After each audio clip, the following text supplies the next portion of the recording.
Trump खुद तो फंसे ही ईरान में, हम सबको भी ले डूबे। मोदी सरकार पेट्रोल डीजल की कमी नहीं, इस टाइप की बातें खूब कर रही है, पर कमी नहीं तो फिर केरोसिन बेचना क्यों शुरू कर रही है? क्या बिजली जाने वाली है और लालटेन के सहारे शाम बीतने वाली है? विपक्ष ने बात पकड़ ली है। उधर नीतीश कुमार फिर से चिपक गए हैं कुर्सी से। तो कुर्सी से कहना है उनका कि ऐसे तो नहीं जाएंगे, पहले 4 शर्त पूरी कर दीजिए, फिर देखते हैं क्या है नीतीश जी की शर्त। राजधानी में इसी की बात। नमस्कार, मैं हूं पंकज झा।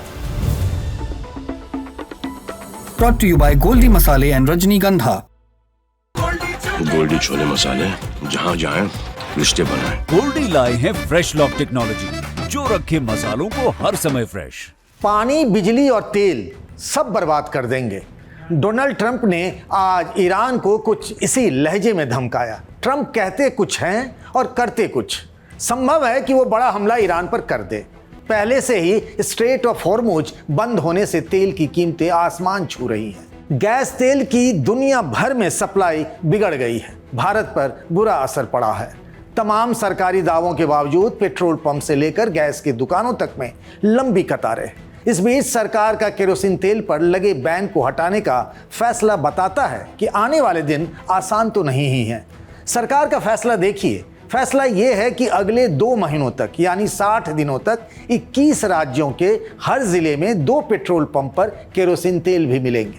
केरोसिन से बैन हटाने के पीछे एक खास वजह यह है कि एलपीजी की किल्लत बनी रह सकती है। अब शहर में तो इतनी जल्दी केरोसिन पर शिफ्ट कर पाना शायद मुश्किल है। इसीलिए सरकार कम से कम देहात में एलपीजी के विकल्प के तौर पर केरोसिन उपलब्ध करा रही है। इसीलिए भी कि अगर बिजली कटने की कोई नौबत आती है तो फिर लालटेन के सहारे कुछ रोशनी जुट जाएगी। विपक्ष ने चुटकी लेना शुरू कर दिया है। बंगाल में चुनाव है। ममता बनर्जी ने कह दिया है कि जो मिल रहा है चुनाव तक ही है, इसके बाद ये सब नसीब ही नहीं। আর পুরো সেন্ট্রাল গভর্নমেন্টটা মানুষের কাজ না করে মানুষ গ্যাস পাবে না, ইলেকশনের আগে দেবে ক্যাশ, আর ইলেকশনের পরে গ্যাসও বন্ধ, ক্যাশও বন্ধ। এটা বিজেপির খেলা।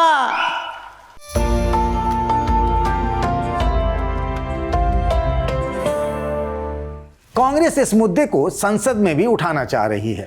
प्रधानमंत्री नरेंद्र मोदी ने लोकसभा और राज्यसभा में बयान तो दे दिया, पर इस संकट पर सदन में बहस अब तक नहीं हो पाई है।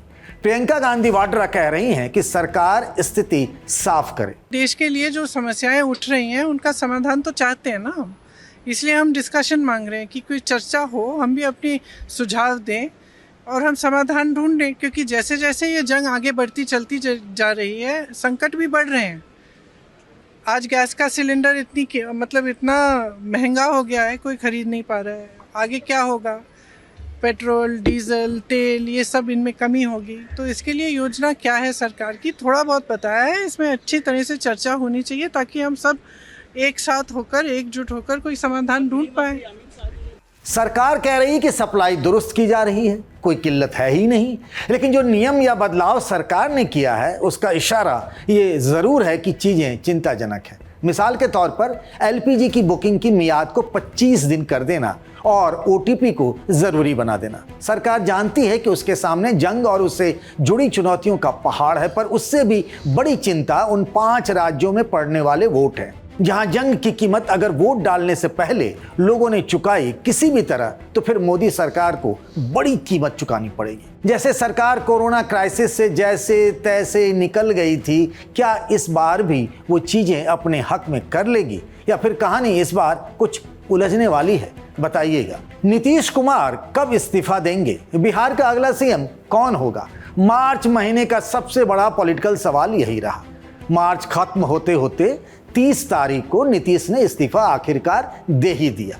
ये इस्तीफा बतौर विधान परिषद सदस्य उन्होंने दिया। वे 2006 से ही एमएलसी थे। 2024 में लगातार चौथी बार एमएलसी बने। कार्यकाल 2030 में पूरा होना था। लेकिन नीतीश ने कहा कि अब वे पटना नहीं दिल्ली रहेंगे, तो राज्यसभा सदस्य के तौर पर पर्चा भरा। 16 मार्च को चुनाव हुए, राज्यसभा सांसद चुन लिए गए। संवैधानिक नियमों के मुताबिक उनको 30 मार्च तक इस्तीफा देना था। नीतीश जी ने 30 मार्च को ही इस्तीफा देने का तय किया, न एक दिन आगे न एक दिन पीछे। पर ये कहानी का द एंड तो कतई नहीं है। अन्ना समझिएगा, नीतीश कुमार कभी भी कुछ भी कर सकते हैं। नीतीश कुमार ने फिर से एक पेंच फंसा दिया है। पेंच ये कि पहले 4 शर्त पूरा करिए, फिर उसके बाद देखेंगे कि आगे करना क्या है। और नीतीश जब ये बोले कि आगे की बात आगे, तो फिर ठहर जाना चाहिए। नीतीश की पहली शर्त यह है कि सीएम बीजेपी, जेडीयू या लोजपा या किसी एक पार्टी का नहीं होगा, बल्कि वो एनडीए का होगा।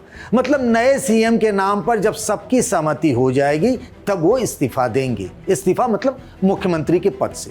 दूसरी बात, अब तक तो वे खुद सीएम थे, तो जेडीयू के पास कुछ कम महत्वपूर्ण महकमे थे तो चल भी जाता था।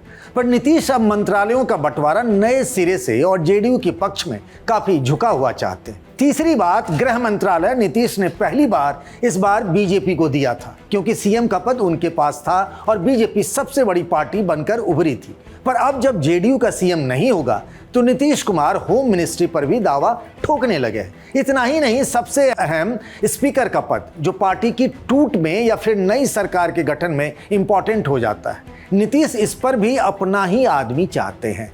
हो सकता है कि कहानी ये भी हो कि रसगुल्ला मांग लें तो फिर आखिरकार बतासा ही मिल जाए, यानी इन पर दावा ठोक कर वे कुछ और दूसरी मांग पूरी करा लें। उधर चिराग पासवान कह रहे हैं कि कोई दिक्कत नहीं है, नाम तय हो चुका है। महज अब एक औपचारिकता है ऐलान भर की, और मुझे लगता है कि बहुत जल्द उसको भी पूरा कर दिया जाएगा। एक बात स्पष्ट है कि जो भी नई सरकार का नेतृत्व करेगा वो मेरे मौजूदा मुख्यमंत्री, हमारे बिहार के मौजूदा मुख्यमंत्री आदरणीय नीतीश कुमार जी के अनुभव, मार्गदर्शन, उनकी सोच पर चलने वाला वो नेतृत्व होगा। विपक्ष बिहार का नीतीश की विदाई पर तंज कस रहा है। तेजस्वी यादव कह रहे हैं कि ये तो होना ही था। देखिए, हम लोग शुरू दिन से ये कहते रहे हैं कि चुनाव के बाद नीतीश कुमार जी बिहार के मुख्यमंत्री नहीं बनेंगे। इसको सेम महाराष्ट्र का रिपैकेजिंग करके नए तरीके से इनको कुछ दिनों के लिए 2-3 महीना के लिए मुख्यमंत्री बनाया। अब हटा रहा है भाजपा के लोग। भाजपा के लोगों ने ठगने का काम किया, नीतीश जी को ठगा, चाहे महिलाओं को ठगा, जो 1,90,000 रुपये अभी नहीं बांटा गया। प्रशांत किशोर मतलब पीके तो ये बात पहले से ही कह रहे थे कि नीतीश सीएम नहीं रहेंगे।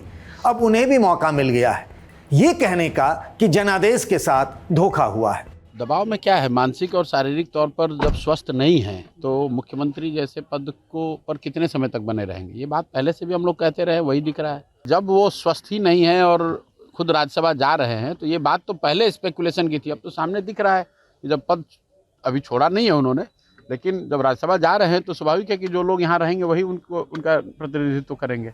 नीतीश कुमार की शर्तें अलग हैं, बीजेपी की चाह दूसरी। क्या ये कोई सहमति बना पाएंगे या फिर आपको लगता है कि कहानी अभी कुछ उलझने वाली है? नीतीश बैकआउट ना भी करें तो अगर इस पर अड़ गए कि सीएम तो मेरी पसंद का ही होगा, तो फिर संभव है कि बिहार को फुल फ्लेजेड सीएम मिलने के बदले एक कार्यकारी सीएम से कुछ दिन काम चलाना पड़ सकता है।